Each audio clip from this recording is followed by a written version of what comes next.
समास। संक्षिप्तीकरण को समास कहते हैं। दूसरे शब्दों में समास संक्षेप करने की एक प्रक्रिया है। दो या दो से अधिक शब्दों का परस्पर संबंध बताने वाले शब्दों अथवा कारक चिन्हों का लोप होने पर उन दो अथवा दो से अधिक शब्दों के मेल से बने एक स्वतंत्र शब्द को समास कहते हैं। उदाहरण, दया का सागर का सामासिक शब्द बनता है दया सागर। इस उदाहरण में दया और सागर इन दो शब्दों का परस्पर संबंध बताने वाले का प्रत्यय का लोप होकर एक स्वतंत्र शब्द बना दया सागर।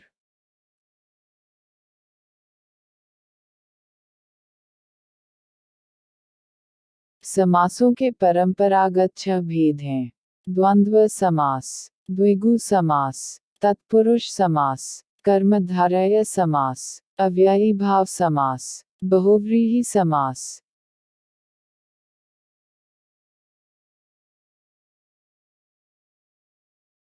1. द्वंद्व समास। जिस समास में पूर्वपद और उत्तरपद दोनों ही प्रधान हो अर्थात अर्थ की दृष्टि से दोनों का स्वतंत्र अस्तित्व हो और उनके मध्य संयोजक शब्द का लोप हो तो द्वंद्व समास कहलाता है।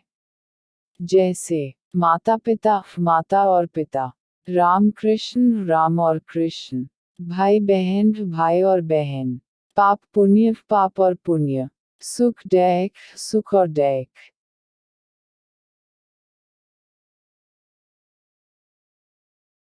2. द्विगु समास। जिस समास में पूर्वपद संख्यावाचक हो, द्विगु समास कहलाता है। जैसे नवरत्न, 9 रत्नों का समूह, सप्तदीप, 7 दीपों का समूह, त्रिभुवन, 3 भुवनों का समूह, सतमंजिल, 7 मंजिलों का समूह।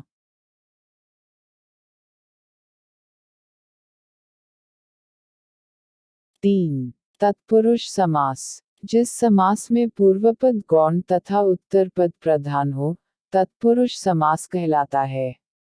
दोनों पदों के बीच परसर्ग का लोप रहता है। परसर्ग लोप के आधार पर तत्पुरुष समास के 6 भेद हैं। आयकर्म तत्पुरुष को का लोप जैसे मतदाता, मत को देने वाला, गिरह किट, गिरह को काटने वाला। ई करण तत्पुरुष जहाँ करण कारक चिन्ह का लोप हो, जैसे जन्मजात, जन्म से उत्पन्न, मुंह मांगा, मुंह से मांगा।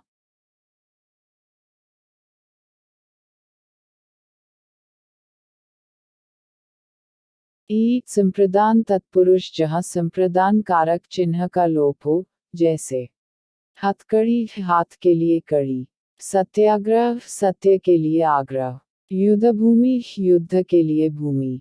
एव अपादान तत्पुरुष जहाँ अपादान कारक चिन्ह का लोप हो, जैसे धनहीन, धन से हीन, भयभीत, भय से भीत, जन्मांध, जन्म से अंधा।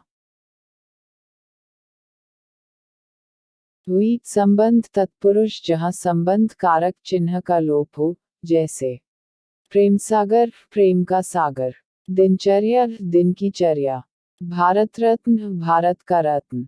वाय अधिकरण तत्पुरुष जहाँ अधिकरण कारक चिन्ह का लोप हो, जैसे नीति निपुण, नीति में निपुण, आत्मविश्वास, आत्मा पर विश्वास।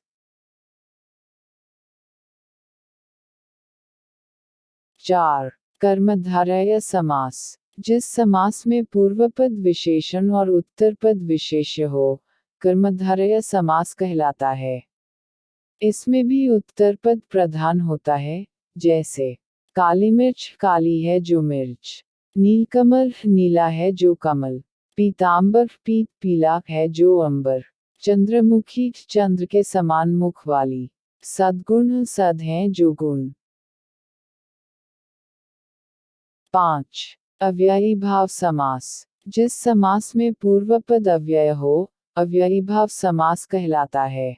यह वाक्य में क्रिया विशेषण का कार्य करता है, जैसे यथास्थान, स्थान के अनुसार, आजीवन, जीवन भर, प्रतिदिन, प्रत्येक दिन, यथासमय, समय के अनुसार। 6. बहुव्रीहि समास। जिस समास में दोनों पदों के माध्यम से एक विशेष तीसरे अर्थ का बोध होता है, बहुव्रीहि समास कहलाता है। जैसे महात्मा महान आत्मा है जिसकी अर्थात ऊंची आत्मा वाला।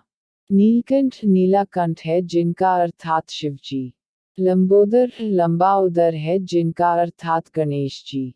गिरिधर गिरि को धारण करने वाले अर्थात श्री कृष्ण।